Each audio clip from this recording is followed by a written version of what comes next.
1. Mereka semua menyanyikan lagu kebangsaan. Saya tidak tahu pasti apakah mereka khusyuk atau tidak dalam menyanyi. 2. Badut pertama. Tuhan, kedua belah tangan yang kotor ini adalah tangan bumi, dan tangan ini memohon ampun atas segala perbuatan yang tidak pernah jelas mengandung dosa atau kebajikan. Kalimat-kalimatmu terlalu tinggi mutu sastranya, sehingga tidak selalu jelas isi maksudnya. Karena itulah, kalau tangan ini terentang semata-mata lantaran kalimatmu, dan apabila kelak ternyata tiada dosa atas perbuatan kami, padahal kami telah terlanjur memohon ampun, maka limpahilah kami apa saja yang bernama berkah, entah pangan wujudnya maupun angan-angan. Tetapi apabila kelak ternyata memang dosa yang terkandung dalam perbuatan kami, juga limpahilah kami ampunan lantaran kami telah memohon ampun kepadamu. Dan jangan lupa limpahi juga kami apa saja yang bernama berkah, entah pangan wujudnya maupun angan-angan. Sebentar Tuhan, para penonton yang bahagia maupun yang tidak. Terlebih dulu sebelum ada kesalahan fahaman, perlu saya jelaskan bahwa ini sandiwara sungguh-sungguh sandiwara. Dan ini sandiwara menyangkut masalah pencopet dan pelacur, dan segala tetek bengek persoalan-persoalan lain yang terseret tidak sengaja dan tidak dinyana. Dan sebagai lumrahnya ini sandiwara sekedar permainan, namun sedikit banyak mengandung kesungguhan dan kesungguh-sungguhan, baik kehidupan itu sendiri lainnya. Dipandang dari segala sudut sandiwara, ini terjamin baik mutunya dan pasti disenangi oleh segala lapisan masyarakat, tua maupun muda, baik pencopet maupun pelacur, baik dokter hewan maupun dokter lainnya, baik komunis maupun muslim. Dan kenapa ini sandiwara pasti akan disenangi? Sebab ini sandiwara, dan sandiwara merupakan hiburan buat hati yang lara.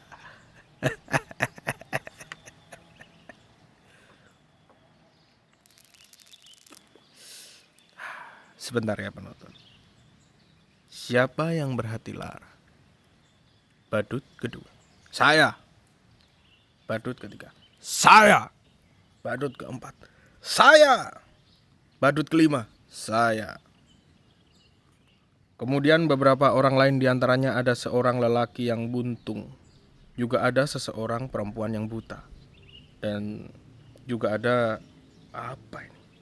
Pendeknya ada beberapa orang yang cacat badan maupun jiwa.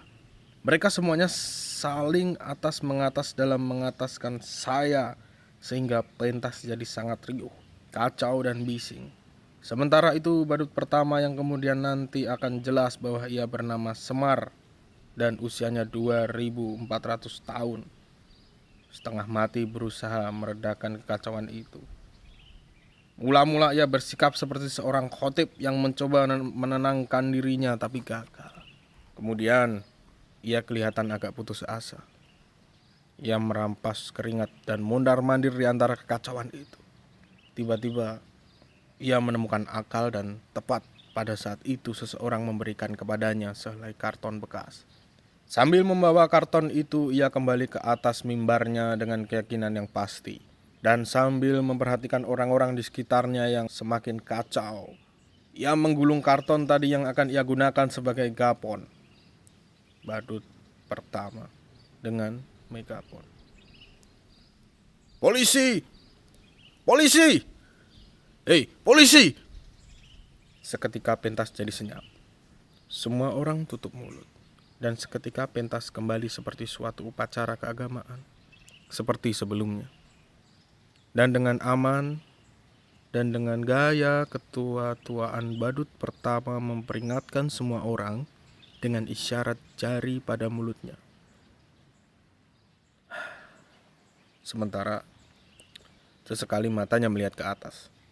Dan semua orang melihat ke atas dan mengerti dan saling memperingatkan dengan cara yang sama. Dan semuanya kemudian mengangguk-angguk mengerti.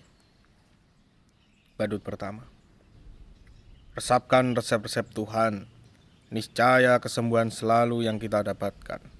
Dan tenang dan tertib.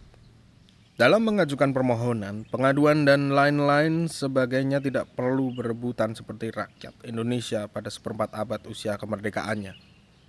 Tertib, tenang, aman. Nah, sekarang silahkan mengacungkan tangan siapa-siapa yang berhati lara. Serentak semuanya mengacungkan tangan kecuali yang buntung tadi, tentu, dan seorang perempuan yang tuli dan bisu.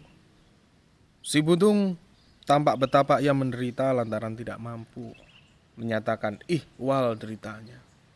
Kelihatannya ia mau protes. Tapi ketika ia ingat akan langit itu, ia kemudian hanya longgak-longgok, gerak setengah menangis. Sementara si bisu sesekali memperhatikan dan tersenyum. Akhirnya si buntung gak tahan dan bicaralah hati-hati kepada orang di dekatnya. Saya lara. Orang yang di dekatnya cuma mengisyaratkan agar ia mengacungkan tangan, dan si buntung menggelengkan kepala, lalu orang itu tidak mau ambil peduli dan kembali membanggakan acungan tangannya si buntung. Saya lara. Saya lara. Semua orang mengus dan ia setengah menangis berteriak tanpa suara, saya lara. Badut pertama. Acungkan tangan saja. Gampang dan tertib. Si buntung. Saya tidak bisa. Badut pertama. Ya bodohnya. Si buntung. Saya buntung. Badut pertama. Yang kanan. Si buntung. Dua-duanya. Badut pertama. Apa sebabnya demikian lengkap atau karena kecelakaan? Si buntung. Karena kecelakaan alam. Semua orang membelalakkan matanya karena heran kepada lelaki itu. Si buntung. Ketika lahir, saya sudah begini. Pernah dan keinginan untuk menanyakan hal brengsek ini kepada orang tua saya. Tapi keinginan itu hanya tinggal keinginan. Sebab sampai sekarang saya tidak tahu siapa orang tua saya. Tapi seseorang kemudian saya temui, yang ternyata ibu saya. Lalu ibu saya bilang begini. Yang gak tahu ya, tahu-tahu begitu. Badut pertama. Bagaimana dengan kakimu? Alhamdulillah masih lengkap. Badut pertama. Memberi isyarat dengan mengangkat megafon dan seketika semua diam. Lalu ia bicara biasa. Tetap tenang dan tertib. Sekarang acungkan tangan setinggi-tingginya bagi kalian yang berhati paling lara. Biar Tuhan tahu. Serentak mereka mengacungkan tangan setinggi-tingginya. Dan seperti biasa kemudian mereka saling atas mengatasi. Dan sementara itu si buntung tadi menangis sepi sendirian.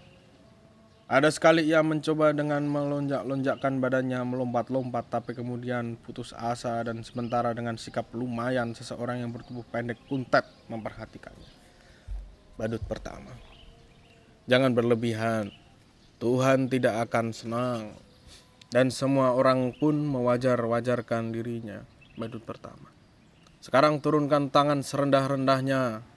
Siapa yang berhati terlarang? Serentak semuanya menurunkan tangan dan sebisa-bisanya menyembunyikannya. Badut pertama. Nah, sekarang kau bisa, buntung. Ternyata kau yang terlarang. Seketika si buntung menyadari hal itu dan lalu ia pun melonjak-lonjak kegirangan kayak anak kecil sementara yang lain-lainnya mencibir. Seseorang. Demonstratif. Seseorang. Sok. Seseorang. Kolokan. Seseorang. Emangnya lu raja sengsare? Gue jadi penasaran. Dan segera pentas pun kembali bising. Badut pertama. Tenang, tenang. Ingat, ada apa di atas? Serentak bunyi kembali mengunci mulut mereka dan hening terjelma. Badut pertama. Sekarang suarakan apa saja yang menurut hati kalian masing-masing bermakna keluh dan pengaduan. Atau kalau tidak, bagi yang tidak bisa melakukannya lebih baik segera membeli karcis dan duduk di sana sebagai penonton. Kemudian semuanya memperdengarkan suaranya yang menurut masing-masing adalah bahasa keluh dan pengaduan. Kali ini sudah tentu merupakan pukulan buat si bisu. Setengah menangis ia berlari-lari di antara gerombolan jemaah itu. Kemudian berhenti, memperhatikan sekitar. Sambil memukul-mukul mulutnya sendiri, tiba-tiba ia sadar bahwa setelah memperhatikan dengan cermat orang yang di dekatnya, yang diperlukan hanya suara, maka ia pun melonjak-lonjak ketawa. Tentu saja yang lain-lain sambil terus bersuara jadi merasa heran atas tingkahnya. Dan menyadari akan sorotan perhatian ini, lalu si bisu mengaum kayak anjing sakit kelaparan. Dan sebagai klimaks di antara mereka yang menghentak-hentakkan kakinya atau membuat gaduh yang lain. Badut pertama, kau saksikan sendiri, Tuhan. Saya tidak mempengaruhi sedikit pun mereka dalam demonstrasi dan pengaduan ini. Mereka berkumpul di sini karena di sini bisa mereka berkumpul. Maklum, ini pasar. Mereka mengacungkan tangan mereka karena mereka ingin mengacungkannya. Dan sesuai dengan anjuranmu, dalam semua buku-buku karanganmu, saya bersama-sama mereka setiap kali datang menghadap kepadamu, mengadu sambil mengadu untung kalau kejatuhan rezekimu. Kau sendiri yang memanggil kami, dan kami memenuhi panggilanmu. Kalau sekarang mereka telah menurunkan tangan mereka, itu pun saya yakin lantaran kemauan mereka sendiri. Selama ini saya hanya sekedar bertanya, coba, kenapa kamu menurunkan tangan? Badut kedua, ya karena saya capek. Badut pertama, kau dengar sendiri Tuhan, apa katanya? Capek. Coba lagi, siapa yang merasa capek? Acungkan tangan. Serentak semua mengacungkan tangan kecuali si buntung, tentu. Badut pertama, lihat, semuanya kecapean. Capek dalam arti yang luas sekali. Kau tentunya lebih tahu sebagai generasi. Dan kalau mereka terlalu capek, bukan tidak mungkin mereka lalu melakukan hal yang bukan-bukan. Ya maklum orang capek. Kau tentu lebih tahu sebagai spesialis. Dan kalau demikian halnya, maksud saya, kalau sampai terjadi semacam huru-hara, baik taraf perorangan maupun taraf gerombolan, jelas itu taraf masyarakat. Lalu, siapakah yang salah? Semua. Kami. Enak saja. Orang udah capek dimarahin. Badut pertama. Atau kau? Jelas saya tidak akan seceroboh itu dan sebodoh itu menyalahkan kau. Seperti sejarah pun tidak pernah membela kami. Saya sendiri yakin dan menginsyafi ini bukan lagi persoalan salah menyalahkan antara kita. Sebab kalau demikian kita tidak akan pernah punya waktu untuk menyelesaikan pekerjaan yang lain. Sudah pasti dan sudah jelas. Kau tidak salah. Setidak-tidaknya tidak mau disalahkan. Dan mereka, maksud saya kami pun tidak mau disalahkan. Kalaupun sesekali ada di antara kami yang mau bilang bersalah, saya percaya itu tak lebih hanya basa-basi semata. Semua capek.